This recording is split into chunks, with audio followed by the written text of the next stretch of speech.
Timeline. I'm gonna run to the restroom real quick. Feel free to continue. Jumping. Quantum. Superposition. Nonsense.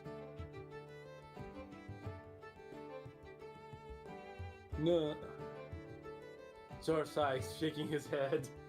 I would do that too. I don't have time for this. You are a fugitive from the World Science Order. You murdered 3 of my top agents in cold blood, Zohar says.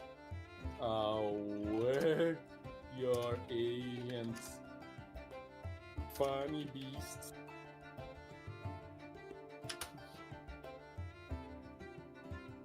No, they were asteroids, but they were still humans. You killed them for no reason.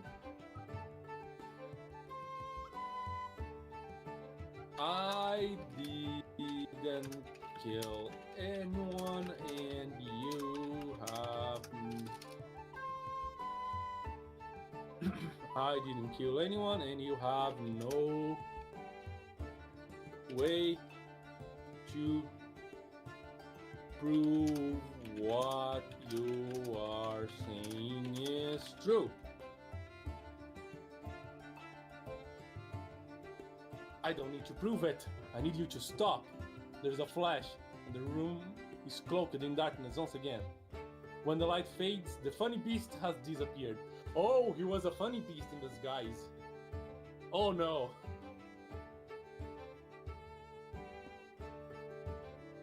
Oh no. He was a funny beast in disguise.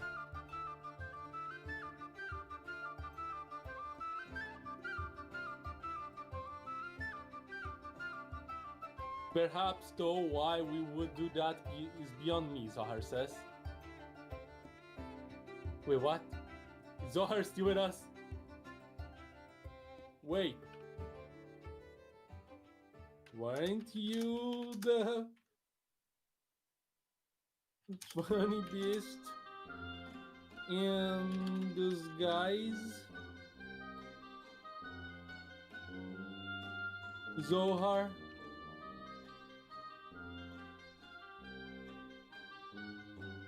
What? No, I have no idea what you're talking about, Zohar says. It happened. I saw it, you says. Not possible. I know who I am. In what timeline? What does it matter? This one, Zohar says, tapping his head. Ah, I see. That's the future, you say. So? We are back to it. We're not back to it, we're forward to it. We aren't in the past yet, you say. The hell you aren't, Zohar says.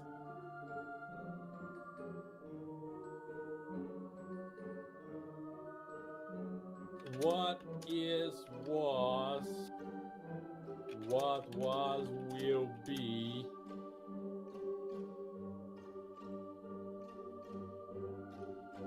What will be has been. I don't know what you're talking about. Neither do I. Neither do you? Alright, how about this? In my timeline, you and I never had this conversation.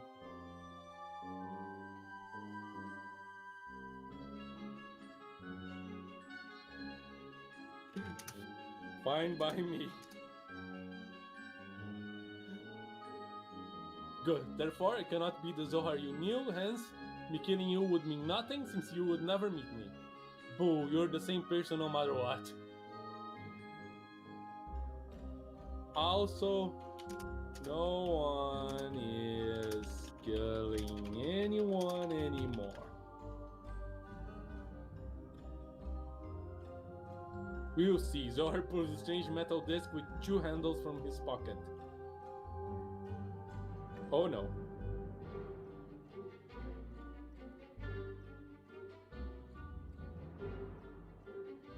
Draw the ultimate laser machine gun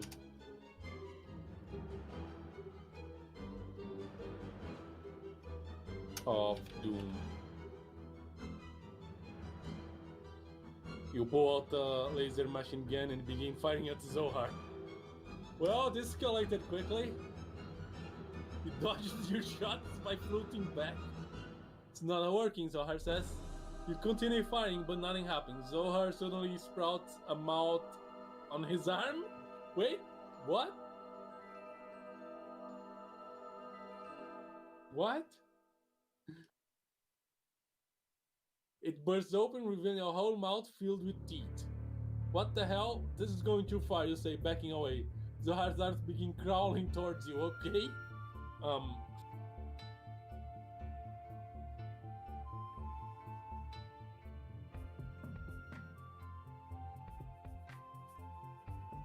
Challenge Zohar's arm to an arm wrestling contest.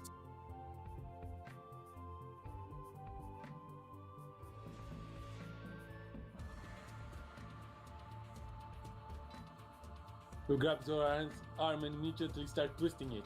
You feel your back break, but you continue twisting. The arm goes lifeless and falls to the ground. I'm a better wrestler, I guess.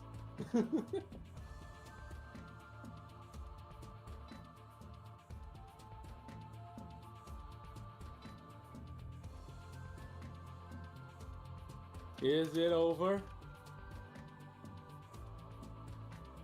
No, your other arm is still alive, Zahar says. You drop to your knees, exhausted from all the fighting. Please, you can take me, I'm too useful.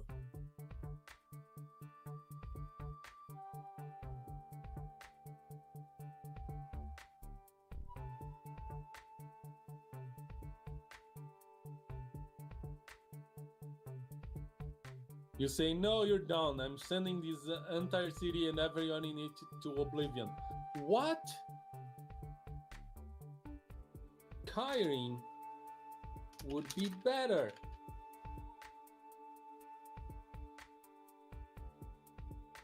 Kyring would be a better choice. At least there we could get something useful out of it. Okay, I managed to convince him. No longer they will be throwing them to oblivion, now it's to Skyrim. Alright? With those words, the entire city of Dessau vanishes from your reality. Okay. I guess there's a new city in Skyrim.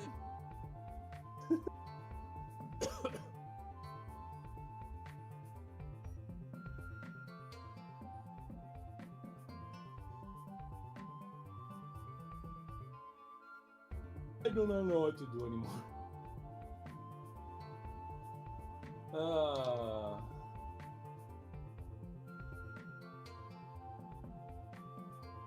I am trying to open Yellow's chat.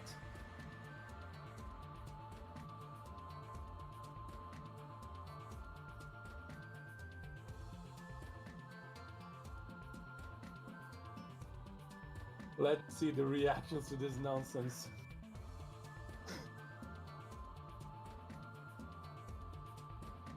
What is remains? Some dude asked for a. Someone taped two M15s together and gave them a canister shell. 12 barrel shotgun. Perfect in size.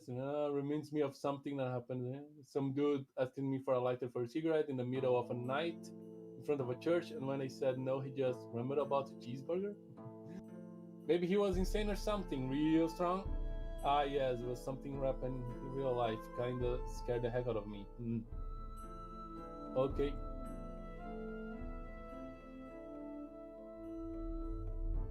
Alright, we had a city vanish from reality. I have no idea what to do anymore. Well, that happened.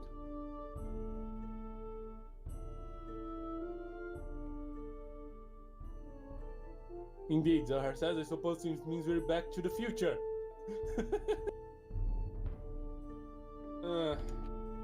Wrong movie. Sorry, no, we're still in the past. Oh, well, I guess I'm glad you're not dead. Oh my goodness. I have no idea how to push this forward.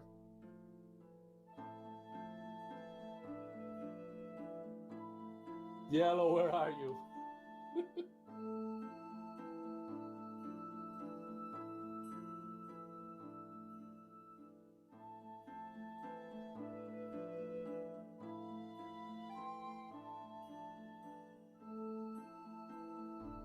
I think this game's the definition of monkeys on a typewriter. Yes, it is.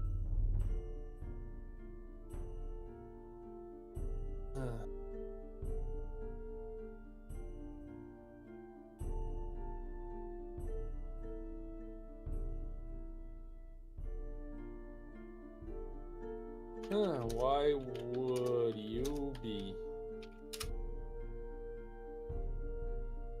Because if you kill me, I never meet you. Oh well, never mind then. So now we're in the past. What do you do now? What? What about nothing? Perfect. I'll take you up on that. It's then that you get bored and decide to nap. Okay, that's the perfect end. That's it. We're done with this story. We've finished. We've finished. We lost an entire city and we're now napping in the past. Alright.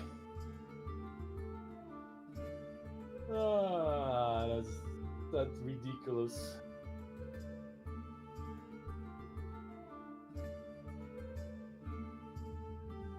That's so freaking ridiculous. I think Yale is in a sanity break, not a bathroom break. I couldn't agree more. I need a sanity break. Just 3 hours and 32. I'll wait for him to come back and we'll be wrapping up, I think.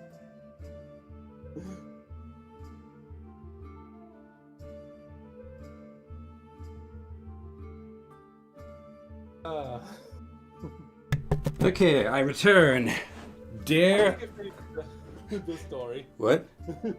I think I finished the story. Okay, dare I ask what on earth happened? Well, I lost an entire city.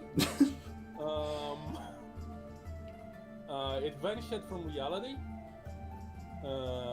At least I avoided the guy sending it to Oblivion and I made him send it to Skyrim.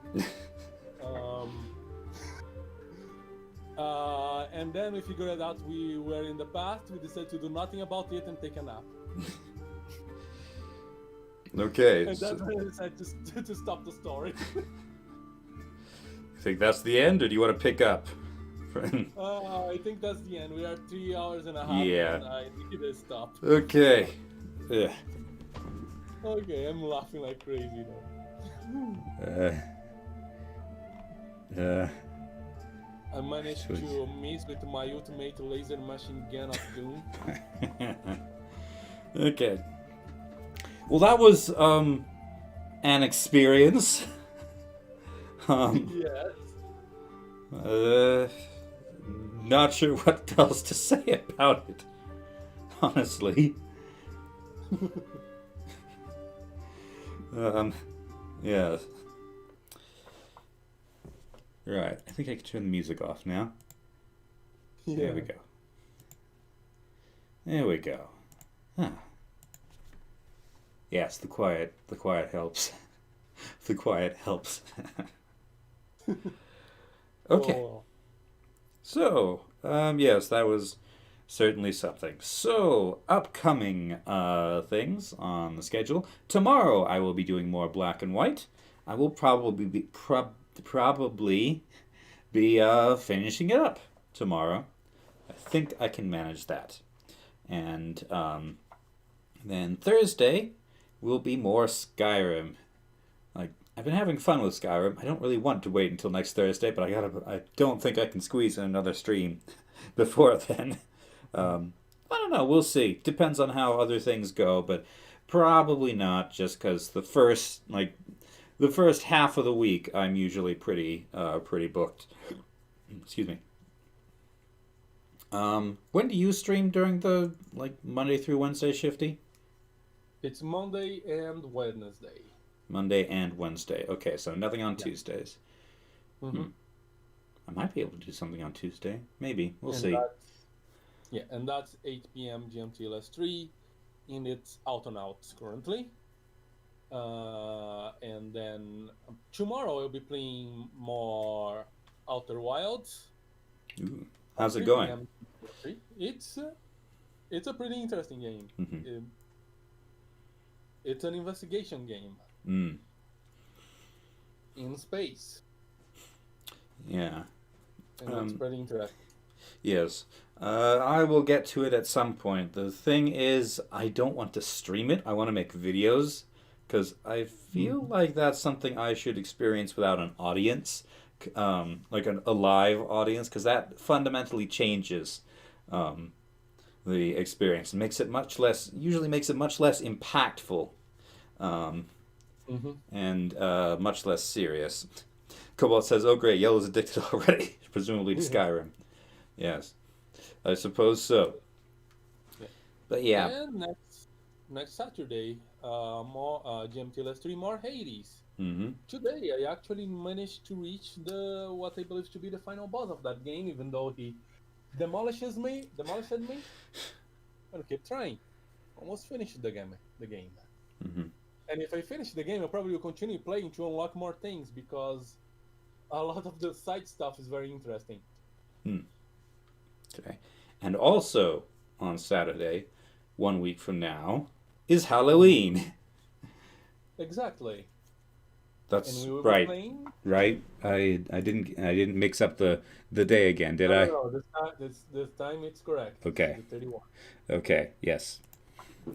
So 4 p.m. Mountain Time, we will be playing. We Were Here Together, the third game in the We Were Here series.